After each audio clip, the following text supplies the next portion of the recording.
सुनपर्सी र रतमाई जोड्ने यी झोलुङ्गे पुल। अनि एकदमै लामो छ, एकदमै लामो। म चाहिँ आज सहकारीको कार्यक्रमको लागि भनेर सुनपर्सी जाँदैछु। सरहरू अगाडि बाइकमा गइसक्नु भयो। यहाँ डबल हिँड्नलाई समस्या भएको कारणले गर्दा म चाहिँ पैदलै यात्रा।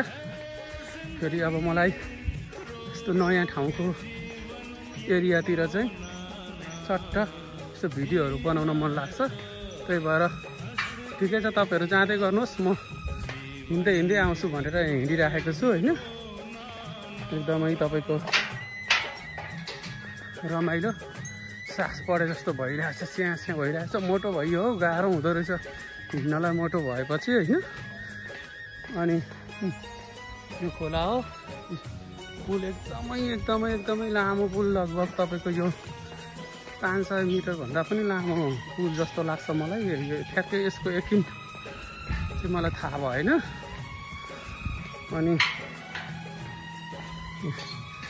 यो पुलमा चाहिँ लगभग डबल, यो पुलमा डबल चाहिँ जोस् गाडीहरू क्रस हुन्छ। एकदमै चेपेर होइन, साइडबाट साइड दिएर चाहिँ क्रस गर्न सकिन्छ।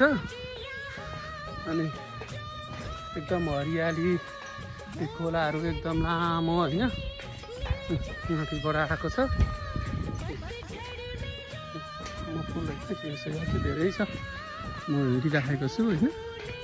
यस्तो यसलाई चाहिँ हामीले अब झोलुङ्गे पुल त भन्छौँ, तर यो चाहिँ लन्डन ब्रिज पनि भन्ने गरेको छ। र यो जुन खोलाहरूमा अहिले चाहिँ यहाँनिर यसरी झोलुङ्गे पुल ठाउँमा बनाएर चाहिँ पदयात्रा गर्न र साना मोटरसाइकल साइकलहरूलाई क्रस गर्नको लागि सजिलो बनाएको छ।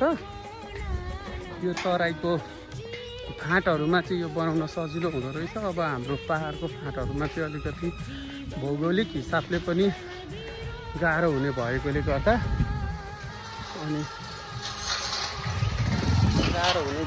गर्दाखेरि चाहिँ पुलहरू बनाउनलाई समस्या भइरहेको छ। तराईमा चाहिँ यो आउन जानको लागि समतल स्थल भएकोले गर्दाखेरि अनि मान्छेहरूलाई चाहिँ यो निर्माणको लागि सजिलो भएको छ। कि एकदमै अग्लो यसरी तारहरू गएर एकदम लामो छ। म चाहिँ लगभग यो तपाईँको 2 मिनट 46 सेकेन्ड भएछ। म 3 मिनटसम्मको भिडियो बनाऊँ भनेर भरे मेरो युट्युब च्यानल डी पोजिटिभमा अपलोड हुन्छ होइन। हजुरहरूले पनि हेरेर लाइक कमेन्ट गर्नुहोला। यो हाम्रो झोलुङ्गे पुलको यात्रा। अनि तपाईँको यसलाई लन्डन ब्रिज भनेर पनि चिनिन्छ होइन।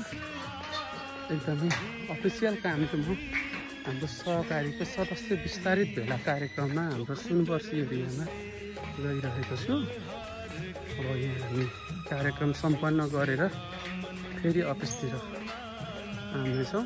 मलाई चाहिँ अलिकति यो बाइकहरू यस्तो उकालो ओह्रालो र यस्तो पुलहरूमा कुदाउनको लागि अलिकति समस्या छ। खासै म त्यति ड्राइभिङमा चाहिँ पर्फेक्ट छैन। त्यही भएकोले गर्दाखेरि पनि म ड्राइभिङ गर्न त्यति रुचाउँथेँ। अनि हुन त अब कुदाएर हिँडिराखेको छ, त्यही पनि गाह्रो छ। ल हेर्नुहोस् है, यो ठुलो तपाईँको लन्डन ब्रिज, जहाँ अब मैले लगभग मेरो हिँडाइको यात्रा यहाँनिर सम्पन्न हुन आँटेको छ। 3 मिनटको भनेको थिएँ, लगभग मैले 4 मिनटको भिडियो बनाएछु। ल हस् त, सबैलाई नमस्कार। यसरी नै ठाउँ ठाउँमा विकसित भएको हाम्रो देश हेर्न पाइयोस् र जय नेपाल भनेर बिदा हुन चाहन्छु।